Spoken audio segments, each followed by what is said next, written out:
What is going on, guys? I am Paul Ryan, your host of the ATB Fantasy Show. If you're new to the show, thank you for joining us. And to our regular listeners, welcome back. With me, as always, is my co-host, the best co-host in the world, Dave PigSkinPapers Hartman. Dave, how are you? Paul, I'm doing well. I like doing this on Wednesday night. Last week we were on a Thursday night, so we missed part of the Thursday night game. There's no football tonight, so I'm happy to be here talking about the NFL and fantasy football with you. How are you doing tonight? I'm doing well, and David, I know we missed some of that game last week, but apparently we missed the worst half. So if you got to watch the second half, you got to watch the good stuff, right? Yeah, that's right. Well, we just missed David Montgomery going into the end zone a bunch of times. Oh man, yeah, it was crazy to think that the Packers had a total of a negative 2 yards in the first half. I mean, that's insane. Yeah, that's like the Giants, you know. yeah. Let's hope. Well, thankfully, the Packers figure stuff out. The Giants are 2BD. Am I right? Yeah, that's fine. Dave, where can we find you on Twitter, sir? Yep, I'm at PigSkinPapers, and my blog where I publish all my content is thepigskinpapers.com. Paul, where can people find you on Twitter, and where can they get at your content? I am Paul Ryan. You can find me on Twitter at Paul_Ryan15, and you can find all of my content these days on Twitter as well. So, Dave, it was here we are at week 5 of the season. I got to say, it's kind of flown by up to this point.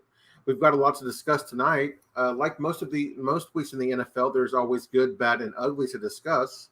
Considering the most recent game played, we'll start with the ugly. That was Monday Night Football between the New York Giants and Seattle Seahawks. Dave, I'm going to defer to you on this discussion here, man, because you're not necessarily a Giants fan, but a Giants season ticket holder. And, you get a close eye on what's going on there in New York. So we'll start off. Who is to blame for the Giants' problems on offense? Yeah, I'll circle back to that question in a second, Paul. You mentioned that I've got Giants season tickets. They're actually shared between my wife and her sister. They were my father-in-law's going back to the 1960s. And, the way Giant tickets work, and this might be like other NFL teams, they get passed down generation to generation, and there's a waiting list for season tickets. So Okay. They're hard to get. And once you got them, you keep them through thick and thin in the last 5 years, other than them making the playoffs last year, has been thin. None of us have been able to use the first 2 games. We usually don't sell many of our games, but it just so happens that we sold the Dallas game and the Seattle game. And in retrospect, I'm very glad that none of my family members had to sit through either of those games in the stadium because, they've been outscored at home. It's bad, whatever it is. It's like 64-3 or something like that. And, to answer your question, you can't have an offensive performance that bad and have it be just one person's fault or the coach's fault. Yeah. It kind of takes a village. I mean, Daniel Jones got sacked 11 times. Some of that's on him. Most of it isn't. They were missing in the Giants' defense. They were missing the 2 best players on their offense, which is Saquon Barkley and left tackle Andrew Thomas. And I think their center was out as well. But that kind of excuse only goes so far. You're still, the Seahawks came into the game with only a handful of sacks in 3 games, and they got 11, and they got a pick 6. And they forced a fumble, and they held the Giants to 3 points in their own building. The weather was fine. It was you can't. It's everyone's fault. It's the coaching staff's fault. They weren't ready to play. They weren't running a very creative offense. They haven't really all year. Their best plays were when Daniel Jones, not on designed runs, but on plays where he didn't have anyone to throw to, and he was able to get past the first line of defense and got some good scrambles in. So it was just it was just an all around debacle. I mean, you saw the game too. I mean, what did you think? Does it start and end with Daniel Jones, or is there more to it? Well, Dave, on Monday nights I have my Dallas Cowboys podcast, and I actually don't have Okay. cable, so I didn't get to see any of the game. I only got to see and hear about it there on Twitter. But man, I'm kind of glad I didn't have to sit there and watch it. Yeah, it was it was pretty tough. And it was another Giants game where, like, at the half, you were kind of like, all right, well, maybe next week, because they just looked so bad this time. Unlike the Arizona game, they came out in the second half and they were even worse. They waited a really long time to take Daniel Jones out of that game. I was kind of surprised with the game out of reach and with him just getting killed over Yeah, and over, that they kept trotting him out there. The one other takeaway I have from the game, and obviously it's just one game, but Devin Witherspoon, the Seattle corner, who was the fifth pick in the draft. It was really the first time I've seen a little bit of the Seahawks this year. It was his breakout game, obviously, but he had 2 sacks. He had a pick six. He was bringing the wood. That guy hits. And it was almost like a Star is Born kind of game for him. So Seattle is an interesting team. They're 3-1. They lost that first game to the Rams, and everyone was kind of like, oh, wow, Seattle, maybe they're not that good because the Rams are supposed to stink this year. Well, the Rams aren't that bad, and the Rams always give them a hard time, and they've reeled off 3 straight wins, including, at Detroit and at the Giants. So I think they're a team to watch, and he's a player to watch. So that was my one other takeaway from that game, is I was very impressed by him. Hey, you mentioned the players that were missing from the Giants game on Monday night. Of course, Saquon Barkley being a big piece of that offense, and anytime you're missing your starting left tackle and center, that's a big issue on an offensive line with questions already. But can the Giants offense be fixed? And if so, how? Are those pieces enough to fix it, or what are your thoughts there? Yeah, I think right now they're kind of an offense without a passing identity. It was supposed to be Darren Waller, and then they've got all these other kind of interchangeable parts receivers. Jalen Hyatt's had his moments, but like, he's not running that many routes. They've got Paris Campbell, they've got Darius Slayton, they still have Sterling Shepard, they got Wan'Dale Robinson now back from injury. I think they have to kind of they have Darren Waller, and all these guys are kind of being used inconsistently, and no one's really stepped up as a, like, I can get open and be like the third down, move the chains guy, and they need that. Right.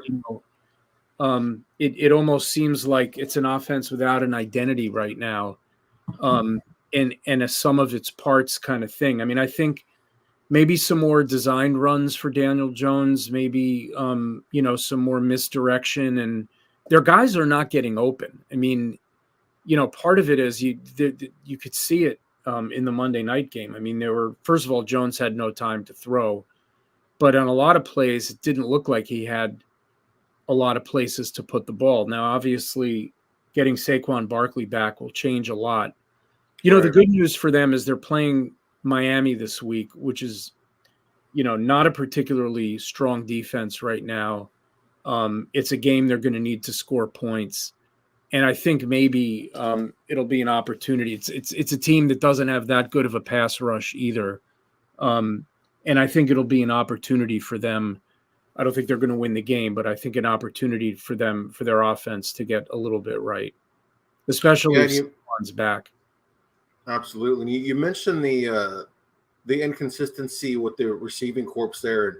It's interesting because I remember in 2018, prior to the Amari Cooper trade, the Dallas Cowboys, they had a bit of a rotation at receiver, and Dak could never really build chemistry with any of them because they were being used so inconsistently. So I can understand that. That can be difficult. If you can't build chemistry with somebody, who's not on the field.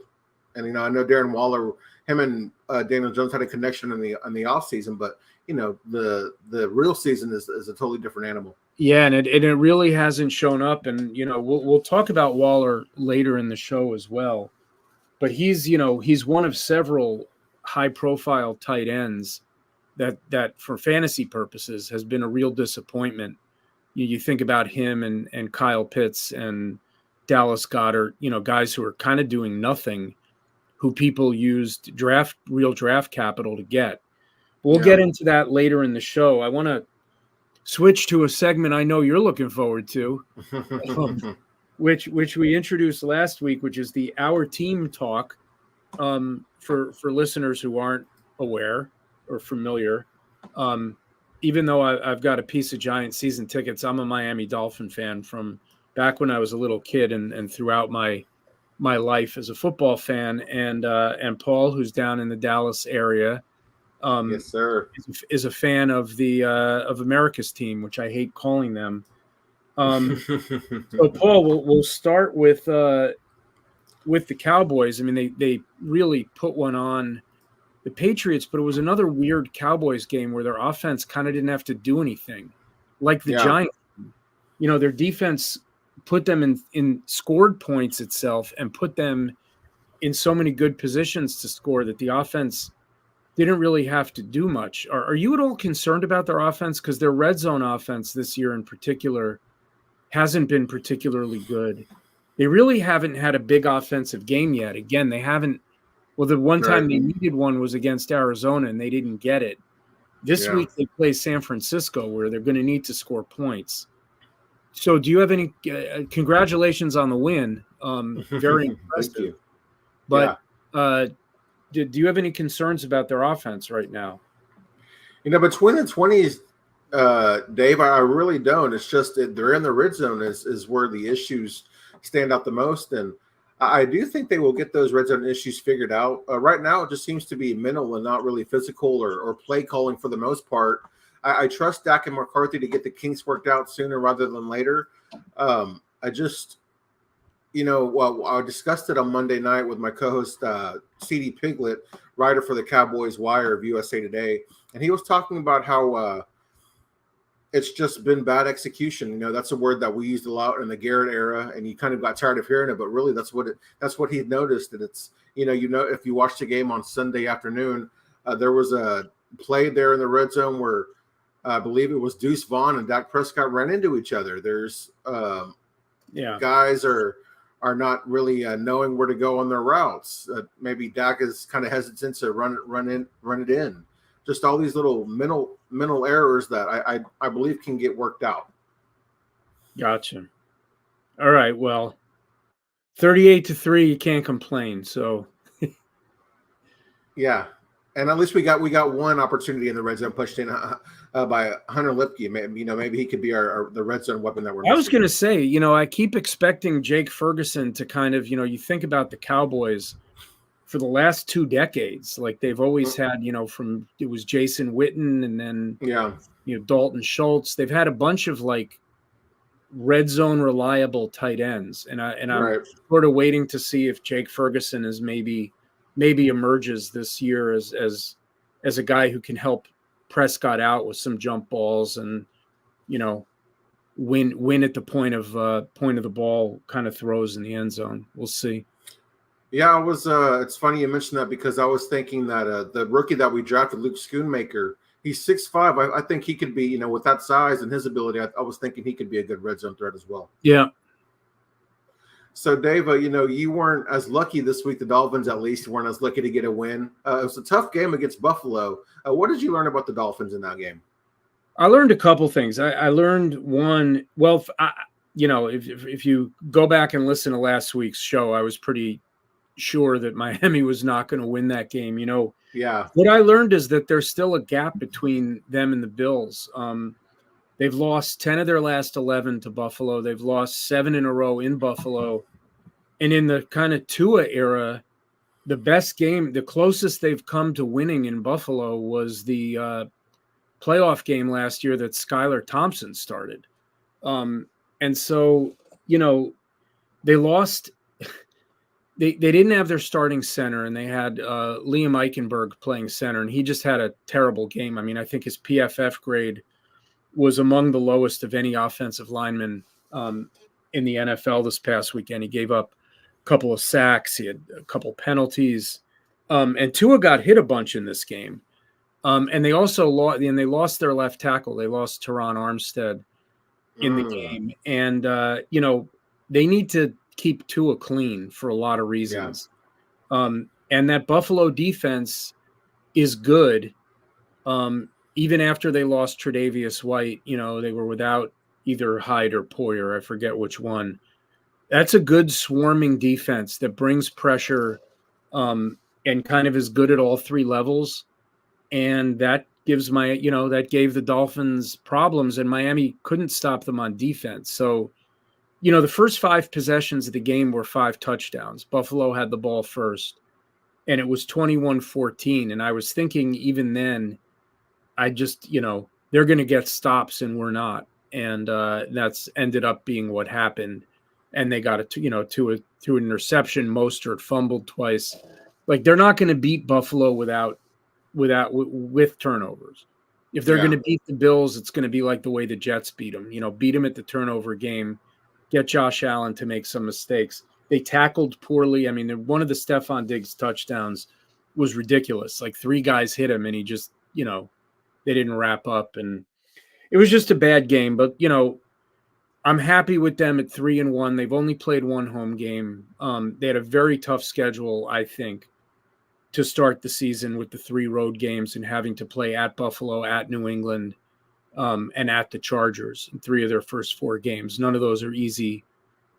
Those are all figured to be pretty good teams this year. The Patriots don't appear to be. So I'm happy with where they are, but they now know that what they need to do to win the division, and there's a gap. So it's good to know that early in the season. You got stuff to work on. They'll get to play the Bills in Miami later in the season. And, both teams have a tough schedule. They both have to play Dallas and Philly and Kansas City. And so they're going to get losses, and it's just going to come down to, can the Dolphins stay healthy and fix their defense and compete with them. Yeah, and I mean, the Buffalo, they're a really good team, and they're, I believe they got Von Miller back last week just in time for you guys. So they have the pieces on defense.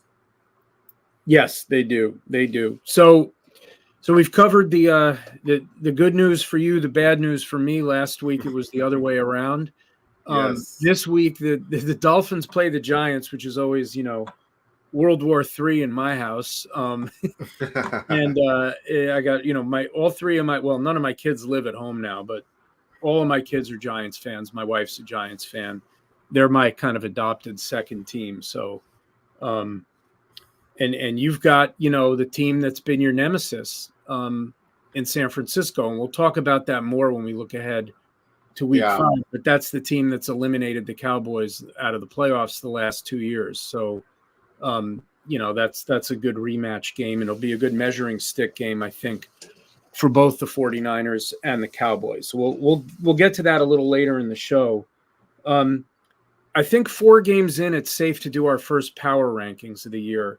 So let's do this kind of quick, Paul, because we got a lot to get to on this show. Just give me your top 10, and I'll give you my top 10, and maybe we'll just discuss it for a minute or two and move on, because this is going to change a lot week to week. It is for sure. So at number 1, I mean, this is no surprise here. I got the San Francisco 49ers. Number 2, the Philadelphia Eagles. Number 3, Dave, you'll be happy about this, the Miami Dolphins. Number 4, the Buffalo Bills. Number 5, the Dallas Cowboys. Number 6, the Kansas City Chiefs. Number 7, the Detroit Lions. Number 8, the Baltimore Ravens. Number 9, the Los Angeles Rams. And number 10, the Seattle Seahawks. Well, we have 9 of the 10 the same teams, not in the same order. I'll go through mine. Top 2 are the same. I have the 49ers first. I have the Eagles second. Yeah. I have the Bills third, so they're my first AFC team. I have your Dallas Cowboys fourth. Oh. I have Kansas City Chiefs fifth. I have the Ravens sixth, the Lions seventh, the Dolphins eighth, the Seahawks ninth, and 10th. I think there are like 10 teams that I could have put 10th.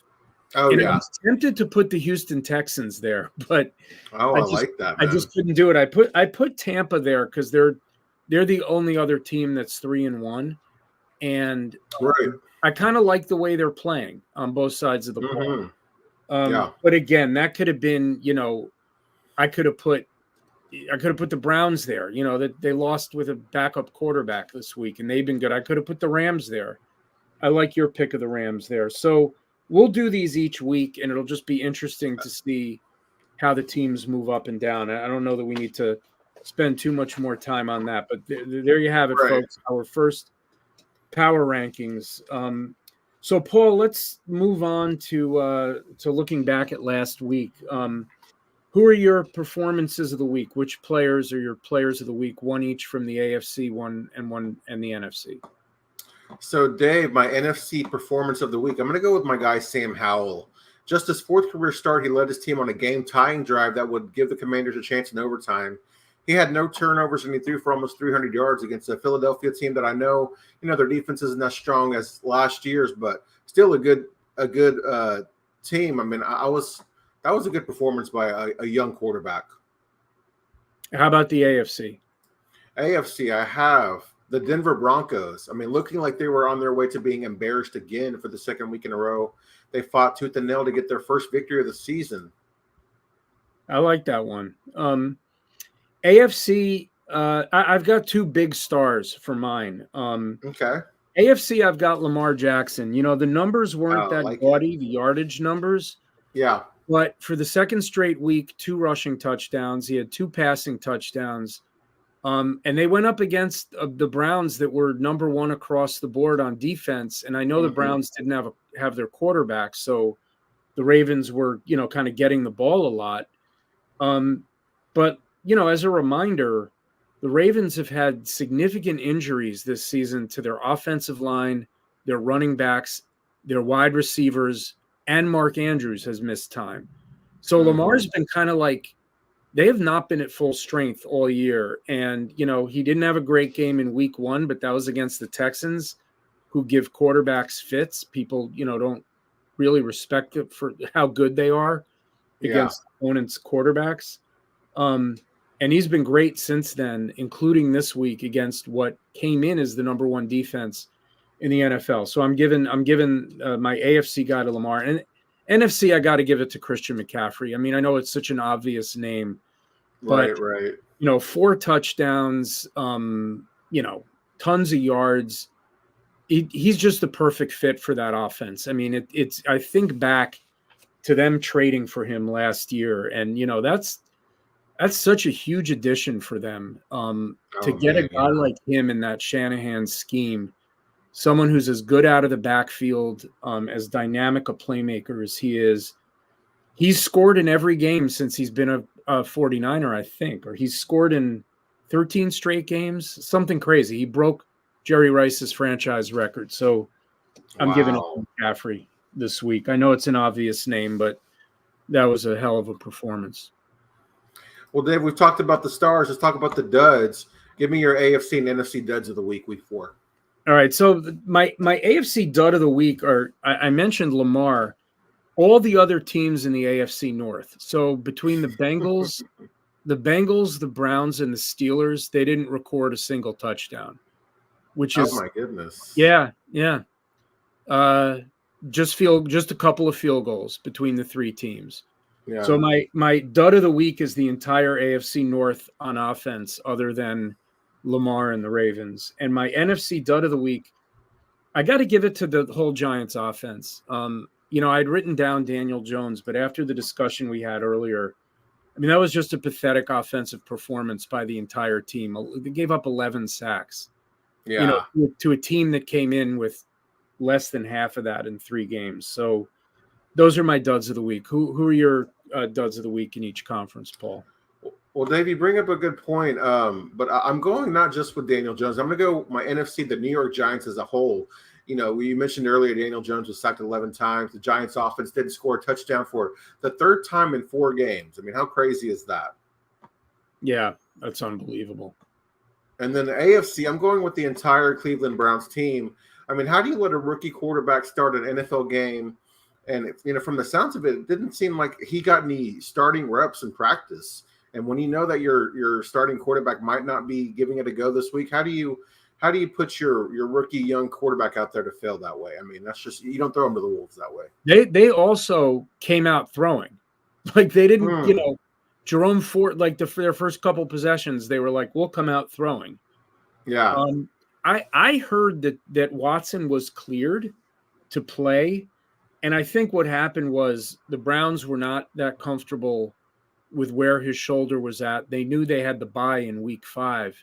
Mm-hmm. But this happens a couple times every year where like someone's a late scratch, like you look at the inactives and you're like, wait a second, and then they go to a sideline reporter at that stadium and they're like, yeah, the coaches were watching him warm up and they just didn't think it made sense for him to play. And maybe like long term, the Browns are thinking long term. And again, they had the bye coming up. Right. And I think they just were like, you know what? We can let this game. We'll see what happens. Well, hopefully Zach Taylor and the Cincinnati Bengals are listening to this podcast, and maybe they'll take a page out of the Cleveland Browns. I hope they are listening, because Joe Burrow should have been sat down last week, but that's a good one. Yeah, the Browns. It's funny. I saw that when I saw that Watson was inactive. The 2 fantasy teams that I have that I care about, I have Amari Cooper. And at like 10 of 1, I benched him. I was like, you know what? I just don't trust this. Like, I don't know anything. I mean, and I went to UCLA for graduate school. Like, I know who their quarterback is. He's a UCLA guy. And I know he had a good preseason, but I was like, this guy's getting thrown against a good defense. The Ravens have good defense. So that was good. I benched Amari in one place. I think in both places for Adam Thielen, who, had a decent game. He didn't score or anything, but I did get some points there. So let's move on to our surprise of the week, Paul. What player or team was for you your biggest week 4 surprise? I have to go with Zach Wilson, Dave. Excuse me. He went head-to-head with Patrick Mahomes and actually had the better performance of the two, and he is the only player to do that during Mahomes' time in the NFL. I mean, that's crazy to think about. Yeah, your answer is better than mine. I should have written down Zach Wilson because he really did play well. But I went with my same answer as last week, which is the Houston Texans. Yep. Pittsburgh was favored. Pittsburgh went in there, and I think people thought, okay, C.J. Stroud, we've seen what you can do, but it ends now because T.J. Watt and that pass rush and Minkah Fitzpatrick, here comes a real defense. And they destroyed them. They beat them 30-6. It was the Texans' first home win since 2021, and it was their most lopsided win, their best margin of victory since 2017. I mean, they punched the Steelers in the mouth, and I just did not see that coming. And again, I think the Texans are a pretty good team. Like, I think they're, they had the second and the third pick in last year's draft, and both of those guys are playing well. Yeah, and they're about to get healthier. They got Jalen Petre, who's a really good safety, back last week. They got their middle linebacker, Denzel Perryman, back this week. They're going to get Laramie Tunsil back, and their line's getting healthier. I think, if I had to bet on one team right now to win the AFC South, I'm betting on the Texans, and I can't believe I'm saying that. Right. Because I think all 4 of those teams are 2-2. So, like, that's going to be an interesting division to watch. But anyway, they're my surprise of the week. I like that pick. Either one of us could have picked the Pittsburgh Steelers to be the dead of the week. We won't get into it, man, but that offense is atrocious right now. Yeah, it really is. They're probably giving Canada a raise again. Oh, my goodness. Crazy, crazy, crazy. Dave, what was your favorite stat from week 4? Okay, so you'll like this one, Paul. Bill Belichick was coaching his 498th career game, and that includes playoffs. And that includes that Buffalo playoff game where they gave up 47 points. This was the most lopsided loss of his coaching career. The 35-point margin was the worst of his career. So as a Dolphin fan that can't stand the Patriots, that's my stat of the week. And one statistical oddity of the week is I don't know if you saw this, but this stat line, Alvin Kamara caught 13 passes for 33 yards. That's like impossible. I know, man. I don't understand it. I get 13 carries for 33 yards, but how do you have 13 catches that only go for 33 yards? It was a record, actually. It was the first time someone had 13 or more catches and didn't have 70 yards or more. So that's my statistical oddity of the week. What's your stat of the week? Dave, I think you might have taken a peek at the show sheet here, because in 29 years as the head coach, the Dallas Cowboys giving Bill Belichick his largest defeat in his career is my favorite stat of the week. All right, so we're aligned on that one. I like that. Yes, sir. A team that I think I was pretty high on. I can't speak for you, Dave, and I was excited for, but the only question was that quarterback, the Atlanta Falcons, and Desmond Ritter's looking, I don't know, man. He's looking like he might not be the answer. There was an interesting exchange between him and Matt Collins on the sidelines. Should the Falcons make a change at quarterback, or is coaching the bigger problem? I wouldn't yet. I think that I think 4 games isn't enough. Yeah. I mean, I agree. It's like, what are they doing? And they've in the last 3 years they've used the top 10 pick on a tight end, a wide receiver, and a running back. Like, this should be a better offense. They have a good offensive line. Yeah. But I think part of it's the play calling. I think, like, okay, you drafted all those guys, use them. I'd like to reserve judgment on Desmond Ridder for at least another, I mean, it's too big of a decision. And you know what Taylor Heineke is. Like, exactly, yeah. He'll do fine. You know what his limitations are. He'll give the team a spark. But I don't think, that's not a long-term answer. And this isn't necessarily a team that's in an immediate win-now window. So I'd give it a little bit of time. How about you? No, I think, I got to watch a little bit of the Falcons Jaguars game on Sunday, and it didn't, the Jaguars are a good defense, so I can't blame Ridder for not getting anything going. And people who I think are smarter than me watch film, things like that. All I ever hear them talk about is the play calling and how Arthur Smith, needs to either be fired or hire an offensive coordinator who plays the modern day NFL game. And I think it's a little bit of both, but more than likely it's probably just Arthur Smith himself. Yeah, I mean, the thing is that Arthur Smith, when it works, everyone's like, hey, if you can run the ball like that, you shorten the game, you keep your defense off the field, and you win, who cares? I mean, he did it for a bunch of years as the offensive coordinator with the with the Titans, with Derrick Henry. And, after week 1, everyone was like, wow, look at the Falcons. They don't need to throw the ball. They can just run it down your throat. You can't stop it. So when it works, he's a genius. And when it doesn't work, everyone's clamoring for his head. Like I said, I would just give it more time. We mentioned, or you mentioned earlier, that Broncos comeback.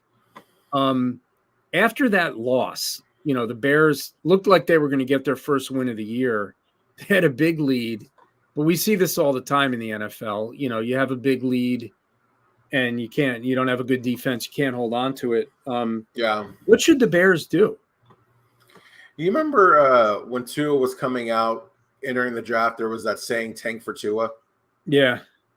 Now, I think the Bears need to collapse for Caleb Williams, Dave. That's what they need to do. How about you? The Bears, if it ended today, the Bears have the first 2 picks. So they got, because they have Carolina's pick. So the 2 teams that are 0-4, the Bears have their first round pick. So one way or the other, the Bears are going to have at least one top 3 pick, I bet, by the end of this season. They might even have 2. But it's really hard to, NFL teams can't really tank. You got too many players playing for their salary. If you ask me, I think the Bears really need to find out if Justin Fields is the guy, or at least they need to showcase him enough that they can, if they're going to move on from him, that they can get something good for him. So I think, you can't play defense just let it loose, turn him loose, let him start running like he did last year. Use Cole Kmet more. You got DJ Moore, throw a lot to him and see. An all-time low for that team. They told Chase Claypool to stay home. It's like, what are they doing?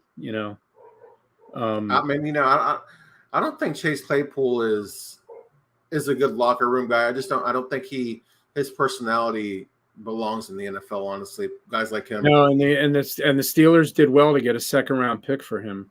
Yeah. 32nd overall pick. Well, it was the first pick of the second round. It was actually a first rounder, if you think about it, because Miami didn't pick, so it was, like you said, it was the 32nd pick. You mentioned earlier, Paul, about Mahomes, kind of getting outplayed by Zach Wilson, or at least Zach Wilson going toe to toe with him. Mm-hmm. And we've seen this before with the Chiefs early in seasons, where their offense just kind of looks a little dead, and they're turning the ball over and guys aren't getting open. Are you at all worried about Patrick Mahomes in this offense at this point in the season? We talked a little earlier about the Giants and their receivers kind of having that receiver rotation. I mentioned I had seen that with the Cowboys, and I think that's a big part of it. But also, I was listening to Matt Hartman on the Perception Reception, and he was talking about how Matt Nagy had been taking over play calling or having an influence on the Kansas City offense. Being the OC there. I am worried about that, man, because we've seen Matt Nagy, and it's been a while since he was good. Yeah. What I worry about there is their wide receiver room. I think their running back room is okay. Between Pacheco and Clyde Edwards-Helaire and Jerick McKinnon, like, for the way they run their offense. Yeah. Pacheco runs hard. The other guys can catch passes pretty well, and that's all Mahomes needs from his running backs. You've got Travis Kelce. The receiver room, like, maybe Rashee Rice will step up. Maybe Kadarius Toney, will be more than just a gadget player who gets 10 snaps a game. I don't know about Sky Moore, MVS. It's just like running fast on every play down the field, and getting one ridiculous defensive holding penalty. So I guess he earned his keep. But I don't know. They're playing the Vikings this weekend, and when they put up 45 points like they did on the Bears, all will be well again. But I hear you. I do think that they did not look good Sunday night, their offense. No, they did not. A team that did kind of definitely look better than expected, Zach Wilson and the Jets offense. After that performance, did Zach Wilson do enough to warrant another start? I think absolutely. That was, and the good news is they're at Denver this week, right? So he can build on. The Chiefs are a good defense. And it's not like Zach Wilson lit the world on fire, and he did have an extremely costly turnover. But the good news is he was kind of playing within himself. He was taking what the defense gave him. He was getting the ball to Garrett Wilson. If you have Garrett Wilson, that's what you do. That player is going to be really good. I think we'll see more of Breece Hall this week, against Denver especially, who can't stop the run. I think if you're a Jet fan, there was something finally to look at and say, okay, this guy isn't horrible. Now he needs to take a step forward this week. I don't think he's out of the woods. Yeah. And I think the Jets still have to be thinking, we got a really good defense and we have some other good players. Are we going to go the whole season with this guy as our quarterback? But yeah, he certainly earned another start, and the jury is maybe a little bit out on him. I still think, the overwhelming evidence is that he's not a good quarterback. Right. But it was a pleasant surprise to see him play like that with all that pressure on him too. He's been like the whipping boy of the NFL, and he's in the worst media market for that in the fishbowl of New York. So I thought that was pretty impressive. Collinsworth was just gushing over him the whole game, but it was a pretty impressive performance. Let's shift now to tomorrow night's game, Paul. Week 5 gets underway with the winless Bears going to visit, the Commanders, who gave the Eagles all they wanted last week. They've had kind of a weird season. They got destroyed by the Bills. They had that crazy game against the Broncos in week 1 with the Hail Mary and all that. Yeah. So are they a team Chicago can beat? Could the Bears get their first win of the season tomorrow night? Yeah, I think they could. Do I think they will? No. I think the Commanders are a much more complete team, and their defense is substantially better than Chicago's. And, we've seen that offense. Sam Howell's looked really good at quarterback. So, they could win this game. I don't think they will. What about you, Dave? Yeah, I think they could. I also don't think they will. I think the Washington defense is going to harass Justin Fields. Chase Young is kind of like showing up so far this year, and then they have Sweat on the other side, and they have Jonathan Allen in the middle. They have a really active defensive front, and unless Fields is running past them, I think that's going to be a problem for them. And look, I mean, the Bears, they should have won last week, but that was the Broncos. They've really been the worst team in the NFL so far this year, and stranger things have happened, but I don't see them getting the win tomorrow night. Yeah, neither do I. And, I touched a little bit there on Sam Howell. So far through this season, has he looked like a franchise quarterback in your eyes? So I'll kind of give the same answer that I gave with Desmond Ridder, which is we need to see a little more. They're both second-year players who got like one start as a rookie, 1 or 2 starts. I forget how many they each got. They both played a little at the end of last season. Neither one was a first-round draft pick, so the expectations were not like you have with like a Bryce Young or a Zach Wilson, like they're going to come in and immediately start and turn the franchise around. I mean, these are guys that were second-round picks for a reason. Actually, Howell, I think, might have even been a third-round. I forget where they went. He was a 5th-round pick. 5th? 5th. Oh, wow. Okay, because I remember only Pickett went in the first, and all these guys were kind of like, are they seconds? Are they thirds? Yeah, you're right. Howell was way down in the draft. So, I think he's looked good at times. I was pretty high on him coming into the season because of his ability to run. I kind of looked at him and said, like, he could be kind of like a Daniel Jones, like a guy that really can hurt you with his legs and can also make throws when he's got time. And they have good weapons. So I'd like to just see a little more. He against the Bills, he was horrible and he threw 4 interceptions. Right. But that's a tough defense. So I just want to see a little more. How about you? Yeah, one thing I liked hearing is how he'll stand in the pocket and deliver a ball even when he feels the pressure and he knows the pressure is coming right at him. He's not as scared to take a hit. He's not scared to stand there in the pocket and take that hit. Good quarterbacks tend to do that. But, after 4 weeks, in my opinion, I think he does. He seems to have the right attitude, mentality, and leadership that you want in a quarterback. Plus, you mentioned the mobility, and I touched on a little bit, just there. But it sounds like he has the arm and the accuracy that you want to see in a quarterback. And, when you put those two things together in the modern-day NFL, you want your quarterbacks to have that mobility. Yeah, 100%. So, do you think this game has any shootout potential? Yeah, I was doing some research for the pod, and it had a over 40-point game total. But yeah, I mean, we know Justin Fields is a mobile quarterback. We just said that Sam Howell has the ability to use his legs as well, and they both have good skill players on offense. I would be surprised if both teams didn't score 20 or more points. How about you, Dave? Yeah, I wonder about.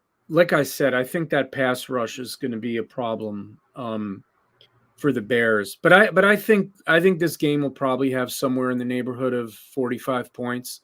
So not quite a shootout, but kind of maybe slightly above average NFL scoring.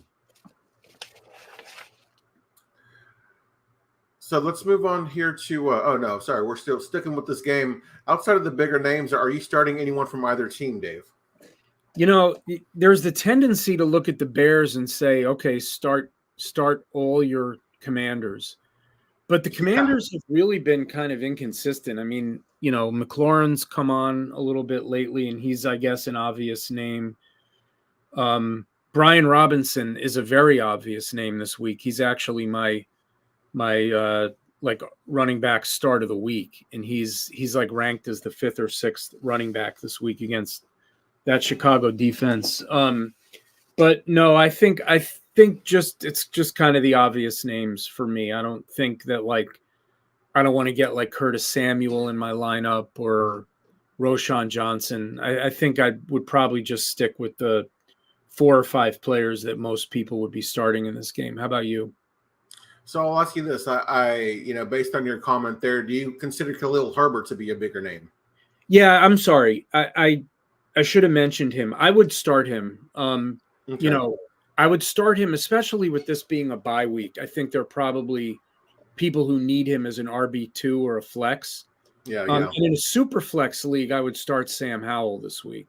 I think he's probably has a shot to finish, maybe not as a top 10 QB this week, but top 12 to 15. So certainly in a super flex, he's like a higher end QB2 against this Bears defense. Yeah, because Khalil Herbert was my answer. Khalil Herbert. Yeah. I think that's fair. So let's move on to the rest of week 5 after tomorrow night's game.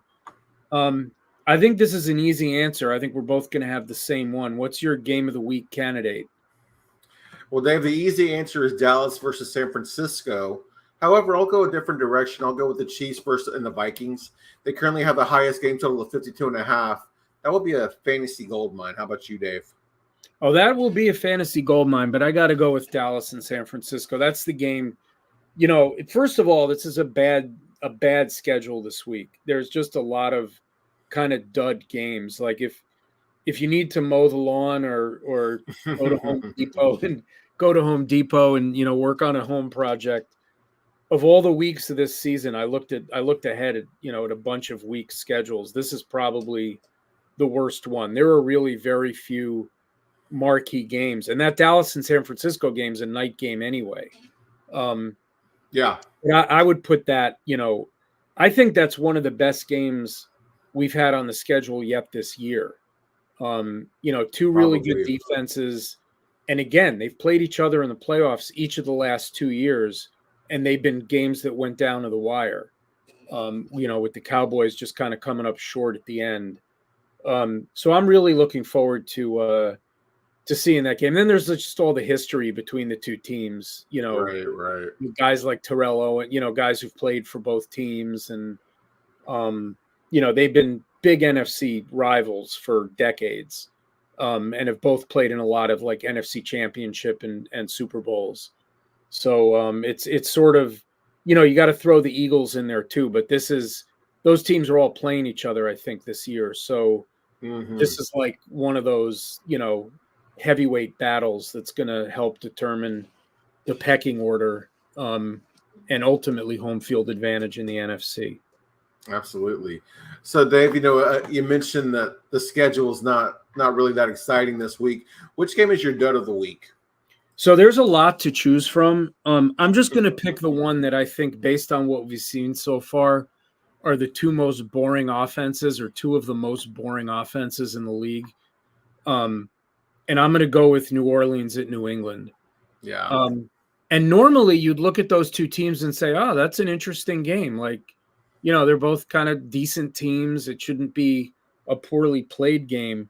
But I could see this game just a lot of punts and a bunch of 10-play drives that end up in field goals. So especially after watching Mac Jones and Derek Carr last week, where they were both pretty abysmal. That's my dud of the week. How about for you? Well, Dave, it would be easy to say New England and New Orleans, but I won't take the low-hanging fruit. I can see Pittsburgh and Baltimore being an ugly game, man. I mean, Pittsburgh has scored 20 or more points just twice this season, and Matt Canada is on the verge of getting fired, hopefully. Both teams have good defenses, and it has the lowest point total for the week, actually. Okay. Yeah, that one, though, those AFC North games are always good because they're dirty and guys are fighting and they're hard. Right. So I don't mind watching those. Do you have a sneaky shootout game of the week this week? Yes, my sneaky shootout for the week. Oddly enough, I think it's the Broncos versus the Jets has shootout potential. Two bad defenses with good weapons on offense have the makings of what could be a high-scoring affair. What about you, Dave? What's your sneaky shootout?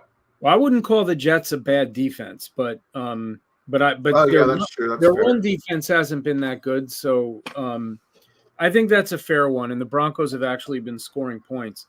Mine is one that I could see it being a lower scoring game, but I'm going to go with Philly at the Rams. Both of these teams can throw the ball.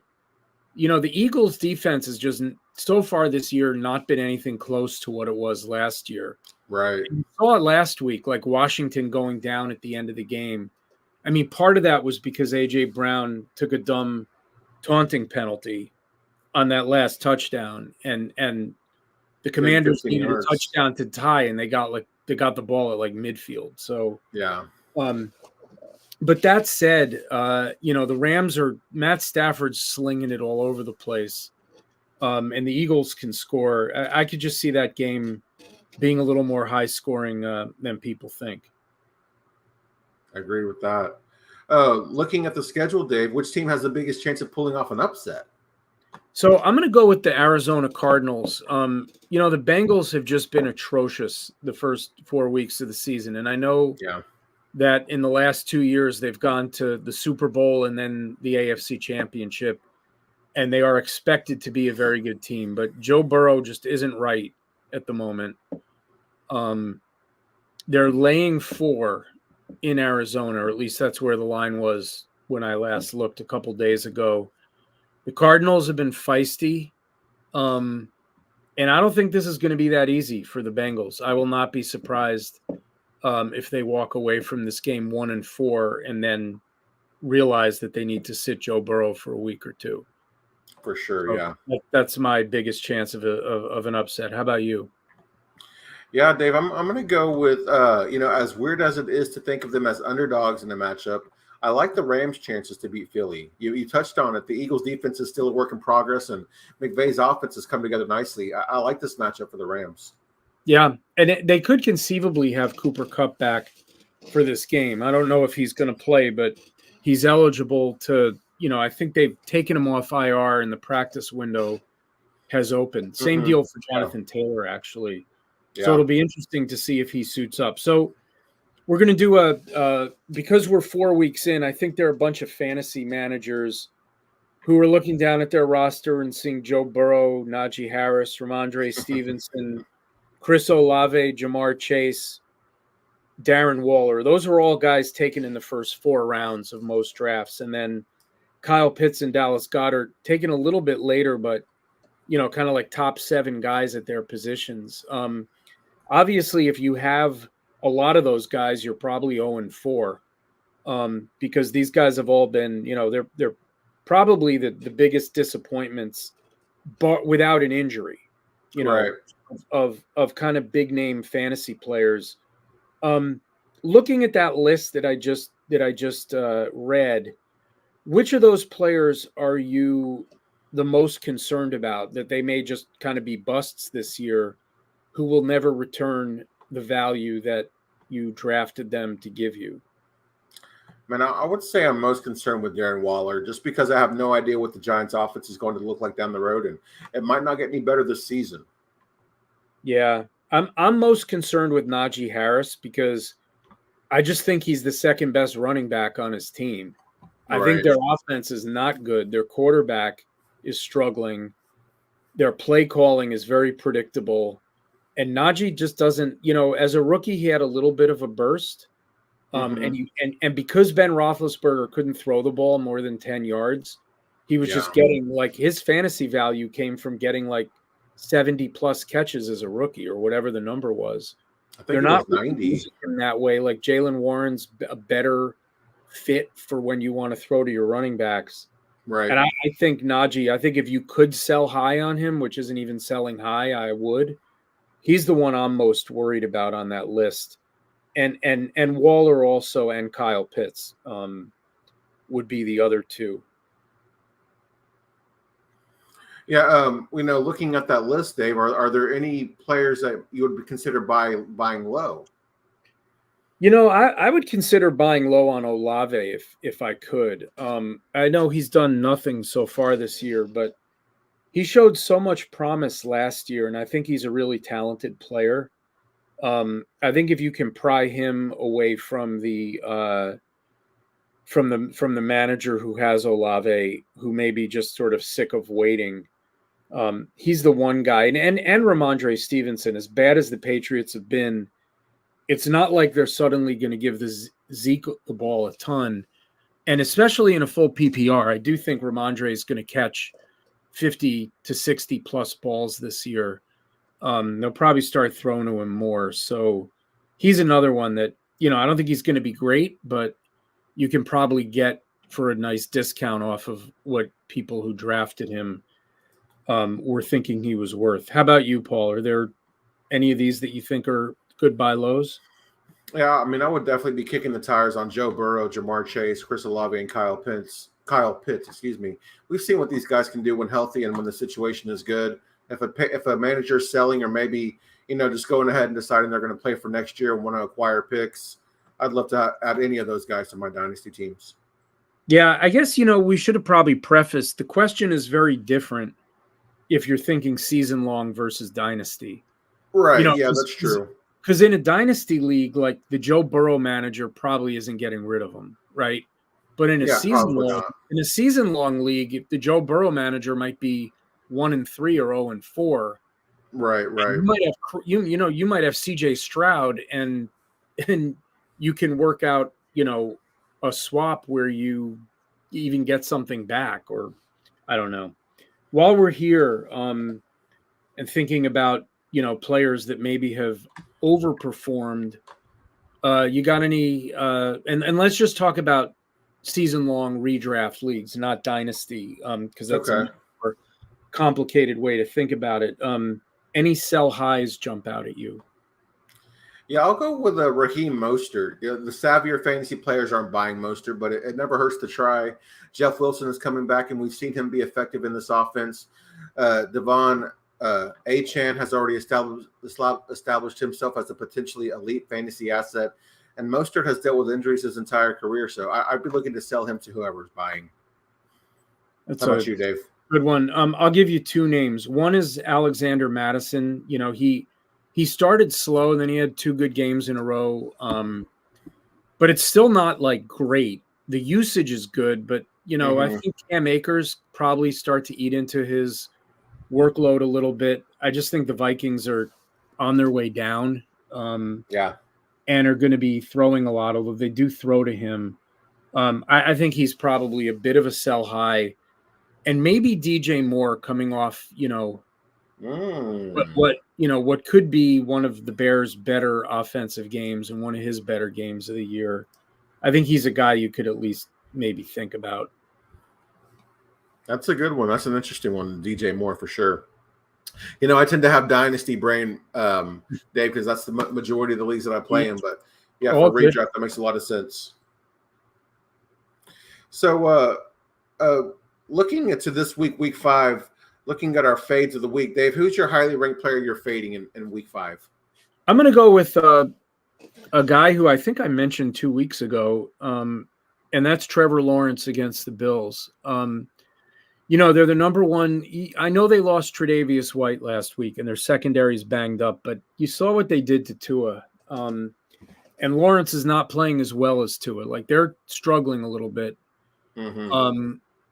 And I just, the Bills have given up the fewest fantasy points to quarterbacks on the season. They've only given up 2 passing touchdowns, and they have 8 interceptions. I just don't like this spot for him. So I'm going to go with him. Who's yours? I'm going to go with Devonta Smith of the Philadelphia Eagles. I'm worried about him this week. The volume is there, but he hasn't done much with it. He hasn't scored a touchdown in 2 weeks and has less than 50 receiving yards in 2 of his 4 games. And the Rams defense, they went up against the Seahawks and DK Metcalf and Deebo Samuel and shut them down for the most part in 2 separate games. So I don't like Devonta Smith this week. Very fair. The reverse of that, which lower ranked player, I don't know if we can use the word sleeper, but depending on how far down they are, but who are you riding from like kind of lower, a little bit lower in the rankings this week? So it's interesting. This guy should not, could definitely not be considered a sleeper, but he's ranked pretty low, ranked as a wide receiver 18. I like Garrett Wilson, even with Zach Wilson as a starting quarterback. Offenses are having their way with the Broncos defense. I can see Garrett Wilson having a big game this week. Well, that's interesting because my pick is from the same team, same game, and it's Breece Hall, who is he's the RB20 this week. You know, there have been reports out of Jets world that he's kind of not on a pitch count anymore. Mm-hmm. Dalvin Cook's been pretty terrible. I think he has, he's about 2 yards per carry. I could see Breece Hall getting, if you don't need a lot against the Broncos. We saw that with the Dolphins two weeks ago when they had 8 running back touchdowns. The Broncos have obviously given up the most fantasy points to running backs. I think a total of 13 touchdowns or something crazy like that. So I'll go with Breece Hall. I think, it's just a smash spot. I think he and Wilson can both have good games this week. So he's my answer for that one. I like that a lot. Dave, who will be the highest scoring player of the week? This is the chalkiest answer you're going to get, but I'm going to go with Patrick Mahomes up against that Vikings defense. You touched on it. This game's probably going to be a very high-scoring game. We haven't had the vintage Mahomes game yet this year, where he has 5 touchdowns to 5 different guys. Right. Maybe Kelsey has 100 yards, but no one else on the team has more than 50. He just spreads the ball around and decimates a bad defense. So I'll go with Patrick Mahomes. How about you? Dave, we're on the same wavelength tonight because Patrick Mahomes is my guy as well. Fair enough. Let's move away from quarterbacks. Who's your highest scoring non-QB of the week? I mean, at this point, I think we can say Christian McCaffrey and be right 60% of the time. But with a quarterback-friendly matchup against the defense, that's after somewhat of an embarrassing performance in Week 4 versus the New York Jets, I think Travis Kelce and the Chiefs' offense will be looking to right the ship against the Minnesota Vikings. So give me Travis Kelce. I almost wrote him down, and then I switched it to Brian Robinson Jr. He's like the RB7 through 4 weeks. He's really under the radar. Antonio Gibson, that's not anything close to an even split. Gibson's had fumbling problems. They're playing a terrible defense in the Bears. Only the Broncos have given up more fantasy points to running backs. I think Robinson can have a very nice game. Couple touchdowns, a lot of yards. It'll probably end up being like someone like Tyreek Hill or Justin Jefferson, but right. Those are safer picks. But I'll go a little bit off the charts here and go with Brian Robinson. So we're getting down to the end of it, and this is one of my favorite segments of the show, our bold call. Yes, sir. And I didn't prepare one, so I'm going to think of one right now while you talk. It slipped my mind, and you're so much better at these than I am anyway. Maybe by hearing yours, I'll be inspired. So give me your bold call of the week. Well, Dave, I don't know if I'd use the word better, maybe bolder. Here we are with bold calls, Week 5 edition. But man, if and when the Chicago Bears lose to the Washington Commanders on Thursday night, I think Chicago will blow it up and start listening to trade offers for Justin Fields. Okay. I thought you were going to go with firing Matt Eberflus, but when you said blow it up, somehow. I thought you were going to say they were going to fire their coach. Okay, so I thought of one. My bold call is that the Cardinals are going to beat the Bengals the same way they beat the Cowboys, by double digits. And then people are really going to be saying what's wrong with the Bengals. I actually think the Bengals maybe will right the ship this week. But that's not an easy place to do it. Like, the Cardinals are playing as hard as any team. Yeah, they're not going to just lay down for you. Yeah, then Gannon has them playing hard, and they've given everyone fits that they've played this year. Like, they have not been blown out. Yeah. I mean, the Niners, it was sort of a blowout, but they've played hard. So I will go with them. I like that. I like that call a lot. Well, Dave, man, as always, I enjoyed our discussion tonight. I know it's getting late on your side. While we're wrapping things up, remind people where they can find you on Twitter and where they can find your content. Thanks, Paul. This was a lot of fun. There was a lot to talk about tonight. At PigSkinPapers is my Twitter handle. Both of those P's are capitalized. You can find my content there, but also at my website, which is thepigskinpapers.com. And how about for you, Paul?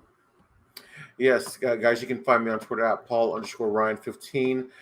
Friday night, I will be recording an Offsides episode that is kind of like a series in my Cowboys podcast where we bring on fans of the opposing team to talk about the matchup. So you can catch that on Twitter or YouTube on Friday night.